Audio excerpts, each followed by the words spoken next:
in one of the most remote places on Earth, an outback mining town, hundreds of kilometres from the nearest capital city. Couldn't imagine being anywhere else. Broken Hill's emergency department Do you have any beds available? copes with the extraordinary. Snake bites, mining injuries, farm accidents. Its patients are those tough enough to call this harsh place home. I was lucky, I lost the leg. I'm still here. Each day brings the devastating lows. And I fear one day that it might fit and that's the end. You go home and you question, was there anything else I could have done? And remarkable highs. Thank you very much. But every now and then you get to be a hero, save someone's life, and that's a really good feeling. Thank you. That can only come when you live in the middle of nowhere.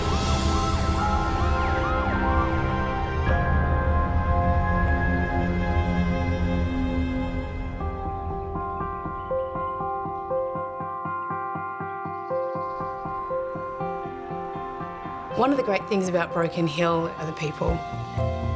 Some of these bushies live hundreds of kilometres away, and so they don't just come to hospital for a sore finger or a stubbed toe. You get people, they're really stoic, they've only come in late, they'll be really unwell just because they haven't wanted to trouble anyone. I'm a contract master. I sort of just move on from one station to another. I just love the freedom of being out there and, being able to do your own sort of thing. Can't understand how people can live on top of each other and not breathe. Got a million stars at night. Put a fire down. Couldn't imagine being anywhere else. Michael? I got knocked over by a bull yesterday. We still go to work, no matter if we're dying, sick, whatever. We don't let people down. God, she's like tamed the air, you can't really touch it. We cannot be tamed under any circumstances. There is not a force in the verse that can tame bush people. Whoa, what's that, Ned Kelly? Yeah. Such is life. That's a fact.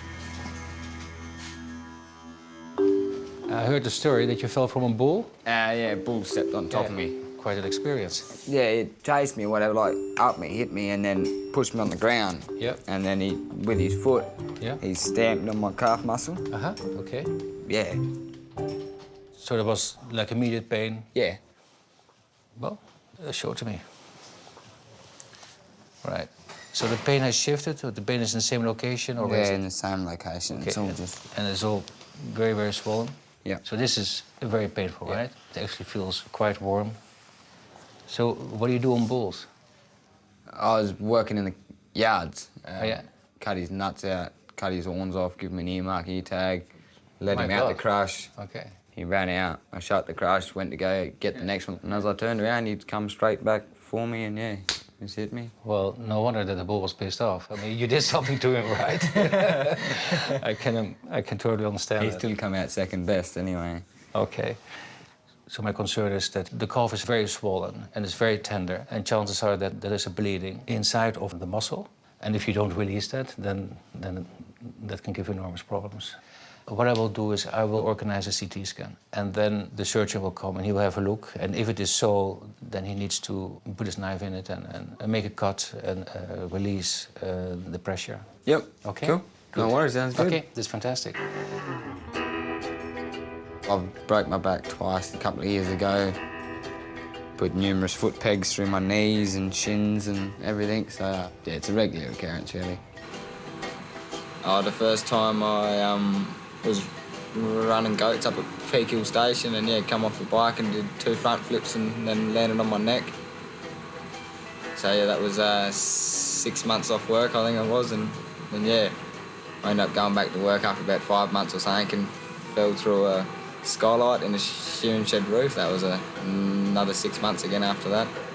Had a bit of a rough run there for a little while. For Michael, a sore leg mightn't seem so serious, but doctors fear internal bleeding could cut off circulation. The tissues may die, and so he could potentially lose his leg, yeah.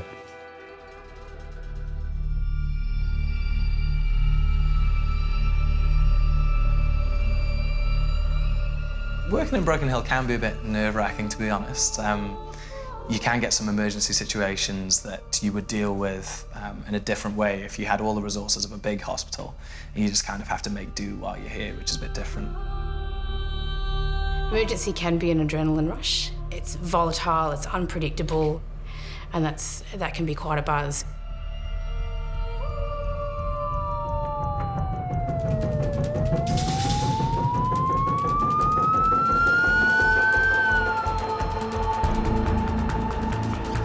A 32-year-old woman is rushed into emergency. She's struggling to breathe and in severe distress. Can we get some hands to move on? Yep. Okay. On 3, 1, 2, 3. Yep. Oh, yeah. Take some nice big breaths. She's had her antibiotics, she's had Clexane, she's had some Ventolin nebs. That's pretty much all that she's had, that and the BiPAP. Her lungs were not working for a variety of reasons, so we needed to secure her airway. Sometimes bigger people have a bit of trouble getting an airway in the right place. We've called our most experienced doctor down to help with that. So he's about to do that for us. Then we can get her onto the proper breathing machine, which will allow us to control her breathing a little bit better. Drop the chin. Chin, yeah. That's it. Now let go of that. Take the bag away from you. The oxy-log function. Where's the lung? That was working before here. It was. I could see the chest rising, but when I connected it, it didn't. We put her on the ventilator. That didn't seem to be working. And when it's an emergency like that, you don't have time to muck around with the settings and try and work out why the machine's faulty. You just have to get some air into her lungs. So we did that by disconnecting her and just ventilating it by hand with a bag and mask. At this stage, we've got 2 diagnoses on the table. One, she's just got a very severe pneumonia, or alternatively, she could have a clot on her lungs. The worst case scenario in either of those cases is that her lungs stop working, her heart stops working, and then she dies. That's obviously what we're trying to avoid. It's now a race against time. The hospital's consultant physician recommends an immediate CAT scan to see if there are clots on her lungs. All right, 1, 2, 3. Yeah, but no, we just lost the scanner. We just what?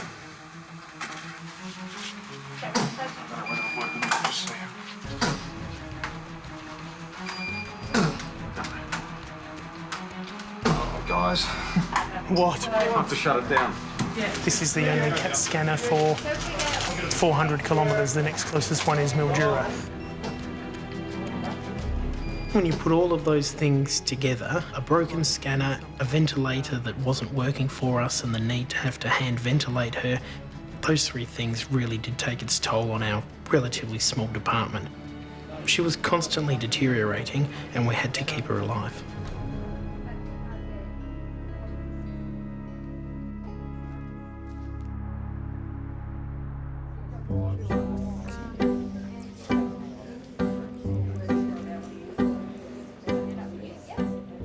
What is your name, anyway? Michael, anyway, mate. Pops. Yeah, right, good to meet you. Hey. So what did he do to you? He just, in the crush there, and then, let him out after we cut his nuts out and dropped his horns and all the rest of it. Right. Yeah, he just pushed me, and then I ended up falling over, and he just stepped on my leg and squashed me in the guts a bit, and then, everyone else jumped down and scared him off, so that was good. You push them with bikes or you push them with horse? Nah, bikes, yeah. XR 600 and I don't. DRZ 400. Something wrong with that whole idea. Yeah, I can't ride a horse to tell you the truth. Should learn. Very handy for catching a girl. Hello? Yeah, Tony. Yeah. Oh, hi. He is now actually experiencing numbness in his foot, and he's got no feeling in his foot. Clinically, he's showing signs of compression. Okay, well, thank you, Tony. So you're coming? Okay, that's great. Okay, Tony, bye. All right, I spoke with a surgeon who will come in and have a look, because maybe we need to do something. Yep, no worries. Good, great. How long until he'll be here? About 5 minutes. Oh, yeah, cool. Yeah. So, Michael, so tell me, so you traveled from far? Yeah, mate, yeah, I travelled, I think it was nearly 450 kilometres to come into town, this morning, Wow. so... Oh my God.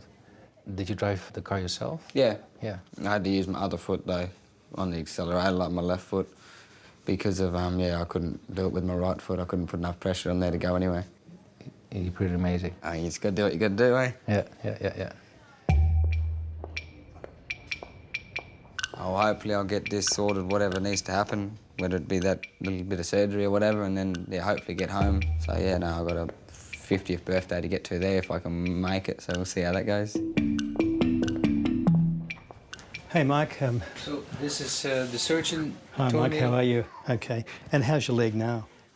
Pretty tender. Look, there's no hematoma on the CAT scan. So what we'd be inclined to do is keep you here in the hospital, keep it elevated, put some ice on it, give you some pain relief and just see if it settles down. So what's that mean? Am I staying here tonight? Yep. I haven't got time for that, to be completely honest with you. I think it would be the safest and the best thing to do. I really don't want to be stuck here, to be completely honest with you. If we're all just going to be looking at it like, Yeah, but... fair enough if you wanted to do something to it, but if we're just going to sit here and look at it like... Well, there's nothing to do at the moment, like it doesn't require surgery at the moment, but it's just that you're describing some symptoms that we should really just observe and make sure they don't get worse. It's unlikely that you're going to need anything done, but it would just be a safety first approach to make sure. Not real keen on it. Yeah, well, it's got to be your call, but that's our advice. And then you can go home tomorrow if it's okay. Yeah, well, I've got to, move $30,000 worth of equipment that's just sitting out there in a car park. I've got a dog that needs food and water and whatnot. I need to do a few things I can't. No way in hell I'm leaving my bikes and that. You've come here, you've got an injury, we're trying to give you the advice you should have. It's up to you.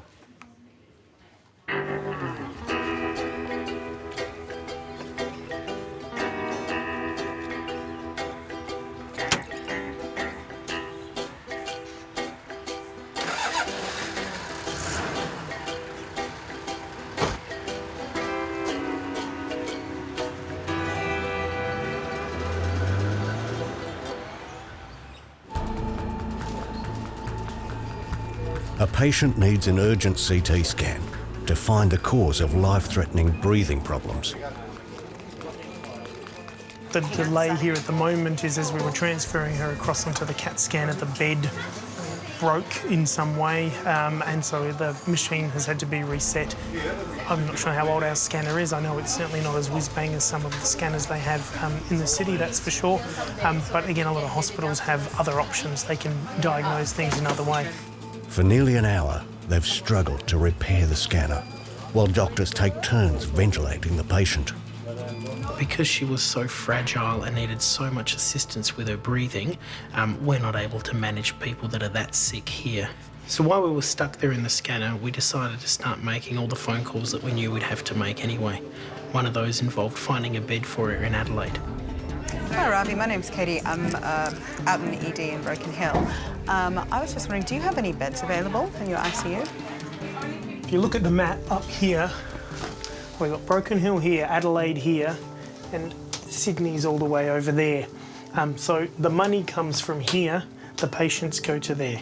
And that's the difficult thing about what we have. So we need to get approval for an aeroplane to come from Melbourne to Adelaide, pick up the doctors, come to Broken Hill, take our patient to Adelaide and then go back to Melbourne. Because these guys don't have a plane that's capable of coming up and picking us up. That's a very expensive process, which the guys in Sydney are going to pay for. So that's the process we have to go through at the moment.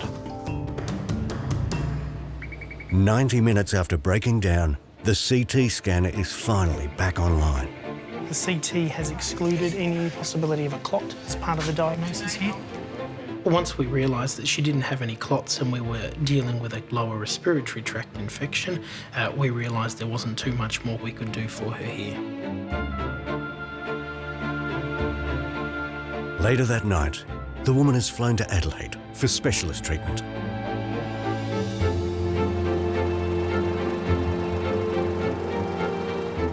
Sometimes you finish with cases like that and you leave thinking, God, we're really doing it hard out here. And at other times you finish thinking, actually, we know what we're doing, and it gives you a good feeling.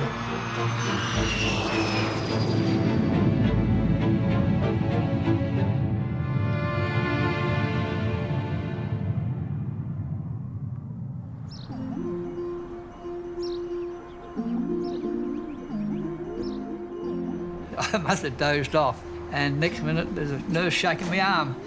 She said, "You're blue." She said, "I thought you were dead." I said, "No, I've got plenty of living in me yet, love." So, Ron, how are you going today? You're looking a bit of a strange colour there. You feeling all right? Yeah, I've been on colloidal silver.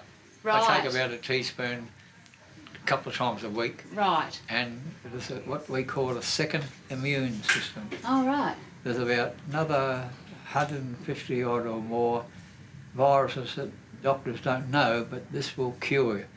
We used to go out and play bowls, Yeah. and I've got all these little sunspots on my arms. Right. When I start taking these, they were gone in about 4 days. Oh, I see. So it must be pretty good. Oh, okay. And I haven't been sick since. Right. So tell me what your main problem is today then, because I was quite concerned about your colour. I fell over my little fence I made out the front. Yeah. And landed backwards on the shoulder. Right. And Okay. it's been coming and going, but last night I tried to get out of bed and I fell out. Rightio. Okay. Well, what we need to do is get you into a gown, and you'll have an X-ray of that, No and worries. make sure you haven't re-fractured it or Yeah. done something to it. That'd be a good Okay. Yeah. You really scared me, you know. The look of him just really didn't fit to how he was. He was quite orientated, alert, and looking around and talking to us, and like someone that colour is not normally doing that. So it was quite a shock. Well, some days it's better than others. It can be, you know, it all depends on the cold, whether it's cold, he's bluer than normal, but yeah. Yeah. Even the doctor said, "Hello, here's the blue boy." Every day you learn something, so it's just been wonderful, really.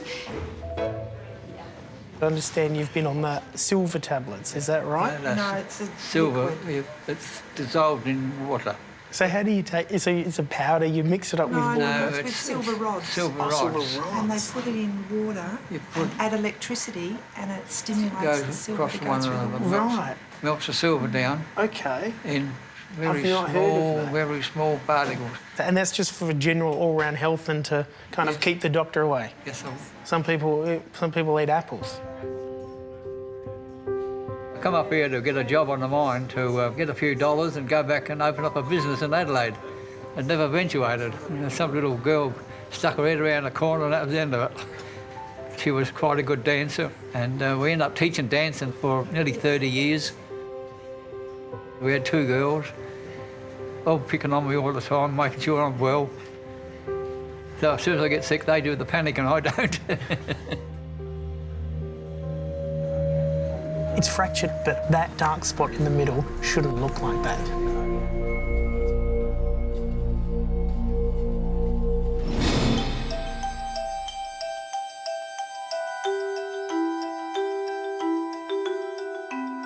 Broken Hill has its own brand of medicine. It has its own flavour of what comes through the door. Broken Hill, people are tough. Thinking that they can just get a Band-Aid or a Steri-Strip or can't you give me just put something on it. That's generally the vibe. Can you just not put something on it? Just put something on it. Stephen, my name's Sandy Clark. I don't know which hand to shake. I wanted to be either a nurse or a doctor or a vet. What's brought you in today? I think I've broken my hand a couple of days ago. First did nursing out of high school, mostly because my marks weren't good enough for medicine, because in late high school I found booze and boys, obviously, and truancy. Right. What were you doing? I was unloading sheep off a truck. Yeah. And I pushed the gate open with this hand, but then the sheep moved back and jammed my hand between the gate and the truck. So it's been crushed? Yes. And so one day I went to medical school. What's changed today? Why are you here today and not a couple of days ago? Because we've finished the shearing that we were in the middle of, and I can actually have a day off now. I spent 12 months in Rockhampton, which was wonderful. It was 10 kilos of beef and beer later that I came back to the rest of the world. That was probably the beginning of my interest in rural medicine. blokes out here are no nonsense. He knew that it wasn't quite right and he wanted it checked out, but he didn't see it as a matter of urgency as other people would. I think I would. If my hand were the wrong shape, I'd get that seen too, but I'm a city girl. Stephen's x-rays are back and it shows a break down here in the 5th finger or the pinky. It's got quite a bend to it, which is problematic. We're about 150 kilometres from Broken Hill. We live between Menindee and Wilcannia on the river. Property's about 70,000 acres. We've shore 4,000 sheep. We've got about 250 cattle. That's much better if we can get it to stay like that. Yeah. Bone feels a lot flatter than it did. It feels like it's reduced and certainly in a better position than it was. It's difficult to get it back to the way it was made. In terms of where you go from here, I want you to leave the splint on for 2 weeks. Right. And then come back and we'll organise another x-ray and have a look and make sure it's doing what it should be doing. Thank you. Oh, you're welcome. There you are. All right. Lead the way. I'll walk in your enormous shadow.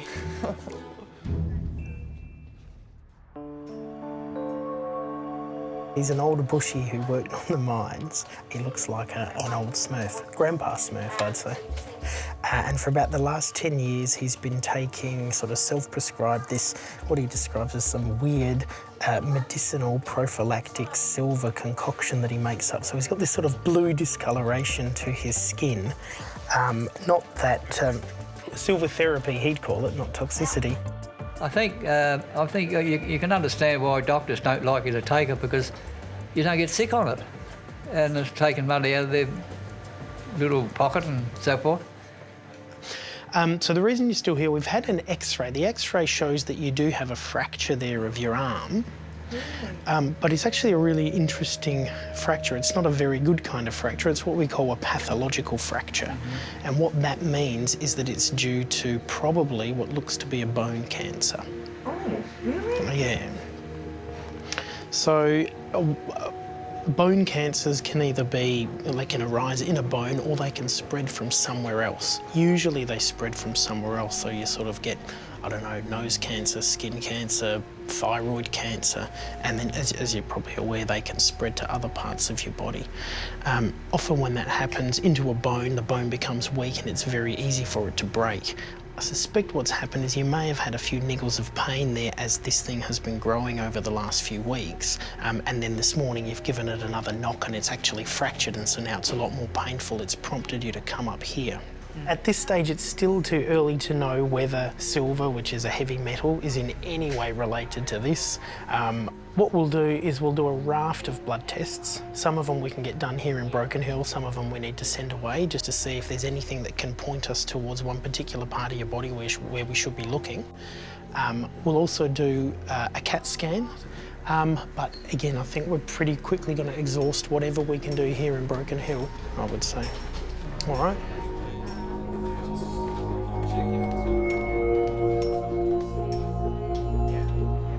Hopefully it's only there, so if it's just there, might be able to fix might it be up. able to do something, but if it's anywhere else, it's a bit of a Well, I haven't got no pain shit anywhere else. situation. They went to frighten you, didn't they?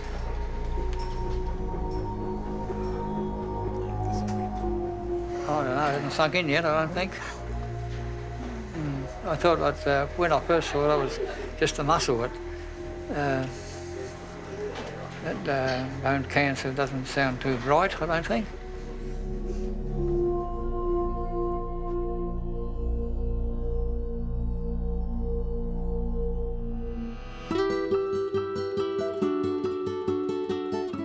Yeah, you've always got risk involved, you know, like you're working with cattle and that in yards, you're on motorbikes, you know, going through the scrub and whatnot. So yeah, it is always dangerous, but it sort of just comes in the job sort of thing, yeah. I mean, there are plenty of easy jobs out there, but I guess it's sort of, you know, once you're brought up in the bush, I suppose, yeah, you always like that sort of job. Last night, called around to one of my mates' places and got a couple of bottles of homebrew rum. Gets you going fairly well. The foot started swelling up again fairly bad, so I come back up here and yeah, stayed here all night. It was a toss-up whether he came back last night. I thought he would. He's actually, I think he's more sensible than you realise. Yeah, I own the tattoo gun, so it just travels around with me, and I love smiley faces, so we put that on. And then as it's progressed over time, it's, you know, Mum's got there and played a bit of noughts and crosses there with me at one stage, and yeah, she did a few crosses, I think. So yeah, it was an equal game, that one. Yeah, I got the Wilmington postcode on my finger. Once again, just drunk and decided, well, we needed the postcode just in case we forget it, so yeah, that's how that come across. Good morning. Good Hello, morning. Michael. How are you? Yeah, not too bad. You feeling better today? Yeah. How's your leg? Oh, a fair bit more movement in it. Yeah. Most of the injury appears to be just muscular contusion. We call that, it's like muscular swelling. It clearly, you know, been compressed and it's been a bit injured. That'll probably take a few days to settle down, maybe a week. So we would just think you should basically stay here another day. So how about we do a deal? We'll see how you are tomorrow. A deal? Well, I thought that was the deal. I stayed here last night and I got to go this morning. Oh, right. I don't think it's really safe.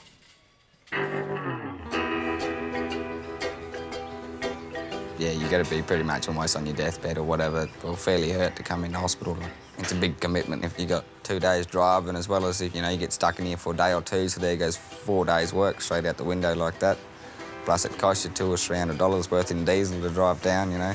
And if there is nothing wrong, well, you've just wasted 3 days and a heap of money that you could have been out making instead of spending, sort of thing. So I missed my mate's 50th, so that was a bit of a bummer, but they'll still be drinking this afternoon, so they'll be right. I'll make it back there just in time, I think.